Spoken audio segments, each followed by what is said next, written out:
प्राचीन समय की बात है। एक समुद्र के किनारे एक गुरु अपना आश्रम बनाकर रहा करते थे।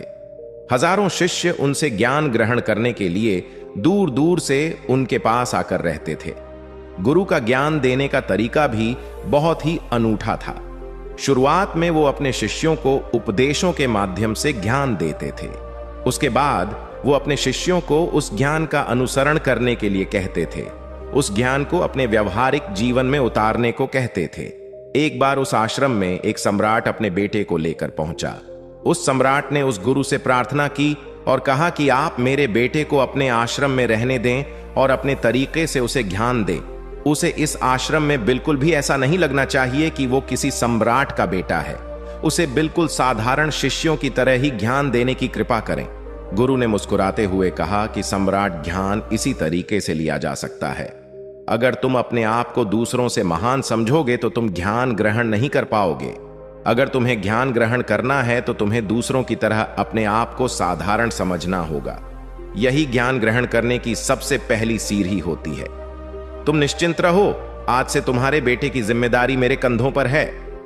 यह कहकर गुरु सम्राट के बेटे को अपने साथ लेकर समुद्र के किनारे टहलने के लिए निकल गए। आश्रम के बाकी सभी बच्चे उस सम्राट को देख रहे थे। सम्राट अपने बेटे को अपने रथ पर बैठा कर लाया था, जिससे सभी बच्चे समझ गए थे कि यह बच्चा सम्राट का बेटा है। इसी वजह से आश्रम के सभी बच्चे सम्राट के बेटे की तरफ आकर्षित हो गए थे। जब गुरु सम्राट के बेटे को लेकर समुद्र पर टहल रहे थे तो सम्राट का बेटा अचानक फूट फूट कर रोने लगा, क्योंकि अभी वो सिर्फ 12 वर्ष का था और 12 वर्ष की आयु में उसके पिता उसे अपने से दूर करके चले गए थे। ये सदमा वो बच्चा सहन नहीं कर पा रहा था। वो नहीं समझ पा रहा था कि उसके पिता उसकी भलाई के लिए उसे उस गुरु के पास करके गए। उसे रोते हुए देखकर गुरु ने कहा कि बेटा, मैं तुम्हें चुप नहीं करूंगा। हो सकता है कि आज मैं तुम्हारे आंसू पोंछ दूं, लेकिन कल तुम फिर अपने आप को अकेला पाओगे। याद रखना, जीवन में इंसान अकेला आता है और अकेला ही जाता है। जितनी जल्दी जो इंसान इस बात को समझ लेता है, वो उतनी जल्दी आत्मज्ञान के रास्ते पर निकल जाता है। गुरु ने अपनी बात आगे बढ़ाते हुए कहा कि जो इंसान अकेला रहना सीख लेता है, वहीं खुद से प्यार कर पाता है, और जो खुद से प्यार करना जानता है वो किसी के भी जाने का अफसोस नहीं करता, क्योंकि वह खुद से ही प्यार करता है। धीरे धीरे तुम आश्रम के माहौल में ढल जाओगे। शुरुआत में तुम्हें समस्या आ सकती है, लेकिन कुछ दिनों के बाद तुम इसे आत्मसात कर लोगे। उसके बाद तुम्हें यही जगह है बहुत अच्छी लगने लगेंगी। ये जगह तुम्हें अपने महल जैसी लगने लगेंगी। संध्या हो चली थी। समुद्र के दूसरे छोर पर सूरज छिपने लगा था और अपनी लालिमा पूरे आसमान में बिखेर रहा था। बहुत ही सुंदर दृश्य था और गुरु शिष्य को अपने साथ लेकर आश्रम में वापस लौट आए। उस शिष्य को भी सांत्वना मिली, क्योंकि गुरु की आंखों में एक अभूतपूर्व शांति झलक रही थी, और जब हम किसी एकांतवासी गुरु की आंखों में वो शांति देख लेते हैं तो हमारे हृदय से भी सारा भार हट जाता है। मन एकदम निर्मल हो जाता है। जब सम्राट का बेटा रात्रि का भोजन करने के लिए भोजन कक्ष में पहुंचा तो आसपास के सभी शिष्य उसके पास आने लगे। उन सभी को पता था कि यह सम्राट का बेटा है, और अगर हम इससे दोस्ती कर लेते हैं तो उससे हमारा बहुत फायदा होने वाला है। यही सोचकर आश्रम के ज्यादातर शिष्यों ने उसे घेर लिया था। बस कुछ बच्चे जो अकेले रहने का महत्व समझते थे, जो दिखावे में विश्वास नहीं करते थे, वो उस सम्राट के बेटे के पास जाने की बजाय अपना पूरा ध्यान खाने पर लगा रहे थे और एकांत में बैठकर अपना भोजन कर रहे थे। कुछ दिनों के बाद सम्राट के बेटे की आश्रम के ज्यादातर बच्चों के साथ दोस्ती हो गई। अब वो आश्रम में उन बच्चों के साथ घूमता, उन्हीं के साथ अपना ज्यादातर समय बिताता। आखिरकार वह सम्राट का बेटा था, सुख सुविधाओं में पला हुआ था। आसपास बहुत से दास और दासियां होते थे। आसपास अपने मित्रों से घिरे होना, वही दिनचर्या उसने इस आश्रम में भी अपना ली थी। ऐसा नहीं था कि गुरु को यह सब पता नहीं था, पर गुरु से अलग तरीके से ध्यान देना चाहते थे।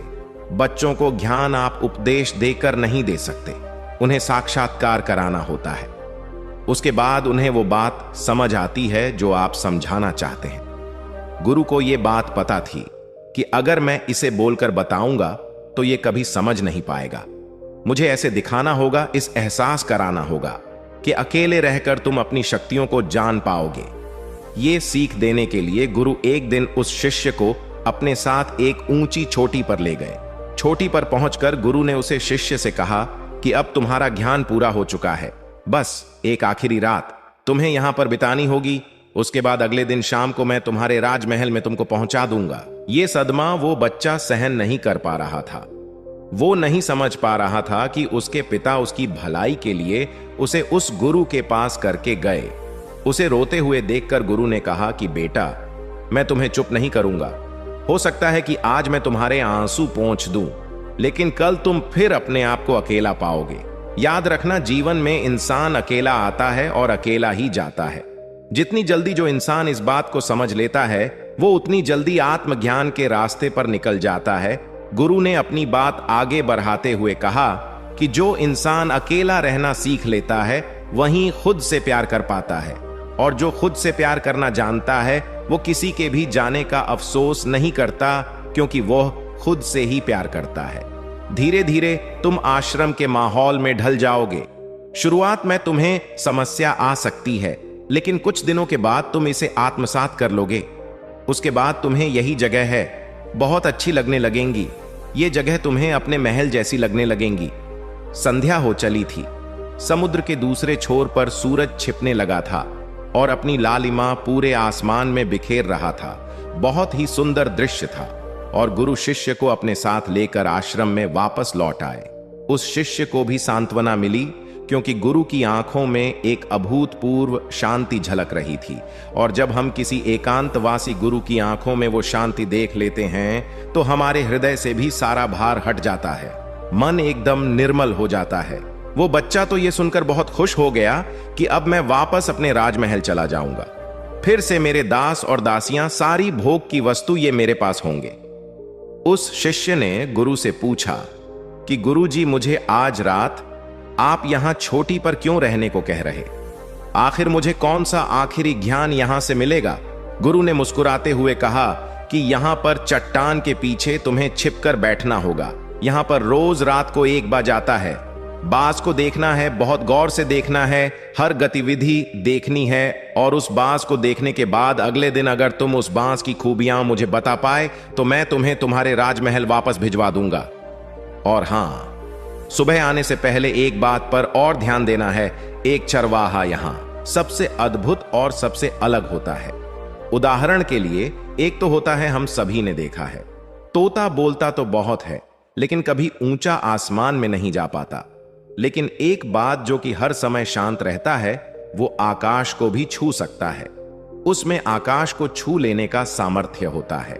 जब भी एक बाज अपने शिकार को निश्चित कर लेता है, तो वह उसी शिकार पर अपनी नजरें लगाए रहता है, चाहे वो कितनी भी ऊंचाई पर क्यों ना हो, चाहे कितना भी खतरनाक तूफान क्यों ना आ जाए, लेकिन उसकी नजर हमेशा अपने लक्ष्य पर स्थिर रहती है। आज सुबह इस बात को मैंने देखा। उसने हर बकरी को अपना शिकार नहीं बनाया, बल्कि उस बकरी के झुंड में से उसने उस बकरी के मेमने को अपना शिकार बनाया। पहली बात, उस बाज की तरह हमें भी अपना ध्यान अपने एक ही लक्ष्य पर स्थिर रखना चाहिए, चाहे कितनी भी रुकावट क्यों ना आए।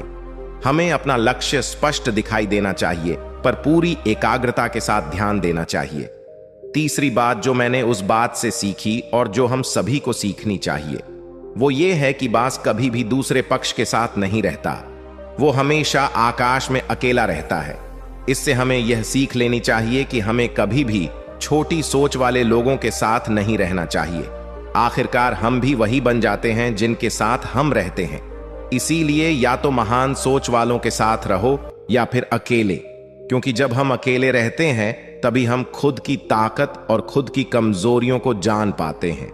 कमजोरियों को जानकर उनको दूर कर सकते हैं और अपनी ताकत को जानकर उसका सही इस्तेमाल कर सकते हैं। लेकिन वो तभी संभव होगा जब हम अकेले रहना सीखेंगे। चौथी सी एक जो हमें एक बात से लेनी चाहिए कि एक बात हमेशा अपनी सीमाओं से ऊपर रहता है। जब तूफान आता है तो हर एक पक्षी अपने घोंसले की तरह भागता है, खुद को छुपाने की जगह ढूंढता है, लेकिन बस ऐसा कुछ भी नहीं करता। वो खुद की सीमाओं को हटाकर बादलों से भी ऊपर जाने का प्रयास करता है। हवाई उसे धक्का मारती है, पंख उसके भारी हो जाते हैं। पानी और धूल की वजह से कुछ दिखाई नहीं देता, लेकिन वो फिर भी आसमान की तरफ जाता रहता है और अंततः बादलों से भी ऊपर निकल जाता है और वहां तब तक ऊपर जाता रहता है जब तक मौसम ठीक नहीं हो जाता। अपनी सीमाओं को सिर्फ इसलिए हटा पाता है क्योंकि वो समस्या के आने पर उससे घबराता नहीं है, उसे डर कर बचने का प्रयास नहीं करता, बल्कि एक सकारात्मक नजरिए के साथ उसका सामना करता है। जीवन में चाहे कितनी भी रुकवाते क्यों ना आए, हमें उन रुकवाटों को हराना चाहिए, ना कि उनसे डर कर कहीं छुप कर बैठना चाहिए। बहादुर तो वो लोग होते हैं जो तूफानों से टकरा जाते हैं। कायर तो अपने घर में, अपने घोंसले में, अपनी जगह में आराम से बैठ जाते हैं। पांचवी बात जो हमें एक बात से सीखनी चाहिए कि बाज कभी भी अपने घोंसले में घास के कोमल तिनके नहीं रखता। जो तिनके कोमल होते जाते हैं वो उन्हें निकाल कर फेंकता रहता है। उसी तरह चाहे कितनी भी आरामदायक जिंदगी आपको मिली हो, लेकिन उस आराम से ऊपर उठकर अपने आलस्य को हटाकर जीवन में मेहनत करते रहना चाहिए। जीवन में पसीना बहाना चाहिए, शारीरिक मेहनत करनी चाहिए। अपने घोंसले से कोमल दिन के उठाकर फेंक दो और आज ही अपने आलस्य को हटाकर निकलो। हर दिन अपने आप को चुनौती या दो हर दिन मुश्किलों का सामना करो, क्योंकि वही मुश्किल है तुम्हें मजबूत बनाएंगी। जंगल के राजा शेर को भी झुंड बनाकर शिकार करते हुए देखा जा सकता है, लेकिन बस हमेशा अकेला शिकार करता है, क्योंकि वो जानता है कि झुंड में रहना हौसला तो देती है मगर साहस छीन लेती है। आदमी को हमेशा अकेले ही आगे जाना होता है। यही कारण होता है कि वो जल, थल और नभ सभी जगहों पर अपने शिकार का परचम लहरा सकता है। बाज की उम्र लगभग 70 साल की होती है, लेकिन 40 साल में ही उसका शरीर पुराना हो जाता है। नाखून उसके पैरों में ढसने लगते हैं, पंख उसके शरीर में चिपक जाते हैं, उसकी चोंच खराब हो जाती है, उसका शरीर भारी हो जाता है। ऐसी स्थिति में शिकार करना तो क्या, जीने की भी हालत नहीं रहती उसकी। ऐसे में उसके पास सिर्फ दो विकल्प होते हैं। पहला, या तो वह खुद की इस अवस्था को स्वीकार कर लें और भूखा प्यासा मर जाए, किसी दूसरे जानवर का शिकार बन जाए। और दूसरा विकल्प यह होता है कि वो 6 महीने एक बहुत ही दर्दनाक प्रक्रिया से गुजरे और खुद को फिर से पहले जैसा मजबूत बना ले। लेकिन बस दूसरा विकल्प चुनता है। इसके लिए वो खुद को एक बहुत ही ऊंची चोटी पर ले जाता है, जहां वह पहले अपने सारे पंख खींच खींच कर निकालता है और फिर चट्टान पर पैर मार मार कर अपने पंजे को उत्तर देता है। उसके बाद उसी चट्टान पर अपनी चोंच को पटक पटक कर पुराना हिस्सा निकाल देता है और इस लहूलुहान अवस्था में खुद को दूसरे जानवरों से छुपाता फिरता है। अगले 6 महीने तक वो इसी दर्दनाक प्रक्रिया से गुजरता है और इंतजार करता है नए चोंच, नए पंखों का। तब फिर वो अपनी नई जिंदगी शुरू करता है और निकल जाता है अपने शिकार पर और अगले 30 सालों तक फिर से राज करता है। इसीलिए समय आने पर हमें भी अपनी पुरानी आदतों को त्यागना होता है और कुछ नया सीखना होता है। समय के साथ बदलना होता है, अपने आप को तैयार करना है, वरना हमारा भी शिकार हो सकता है, हम भी पीछे रह सकते हैं। इसके बाद सम्राट के बेटे ने बकरी की विशेषता बताते हुए कहा कि बकरी हमेशा झुंड में चलती हैं। उन्हें झुंड में एक साथ चलने से हिम्मत मिलती है, लेकिन जैसे ही उन पर शिकार होता है वैसे ही वो बकरियां तितर बितर हो जाती। उस पूरी बकरियों में से एक भी बकरी अपने साथी की मदद करने के लिए वापस नहीं लौटती। इससे हमें यह सीख मिलती है कि हमारे साथ कितने भी लोग हों, किसी पर भी यकीन नहीं करना। यकीन करना तो खुद पर करना, क्योंकि बुरा समय आने पर वो बकरी तितर बितर हो जाएगी, आपको पता ही नहीं चल पाएगा। गुरु को प्रणाम करते हुए सम्राट के बेटे ने अपने गुरु से कहा कि गुरुदेव, अगर मुझसे कोई सीख रह गई हो तो कृपया करके आप बताने की कृपा करें। गुरु ने सभी बच्चों को संबोधित करते हुए कहा कि ये सभी बातें हैं जो अभी इस बच्चे ने बताई है, सब सही है, लेकिन ये सारी खूबियां आप लोगों में तभी पैदा हो पाएगी जब आप अकेले रहने का अभ्यास करेंगे। आपने देखा होगा कि बांस कभी भी किसी दूसरे पक्ष के साथ नहीं रहता, ना ही किसी के साथ अपनी दोस्ती बनाता। वो आसमान में अकेला रहता है और अकेला रहने की वजह से वो अपनी ताकत और अपनी कमजोरियों को जान पाता है। इसके बाद गुरु ने अपनी बात खत्म करते हुए कहा कि मैं आज रात इस सम्राट के बेटे को इसके राजमहल में पहुंचाने के लिए जा रहा हूं। क्योंकि इसकी सीख यहां पर पूरी हो गई है और यह कहकर गुरु सम्राट के बेटे को राजमहल की तरफ ले जाते हैं।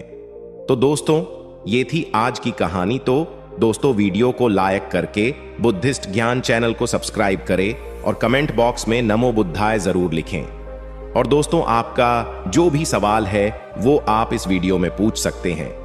धन्यवाद। नमो बुद्धाय।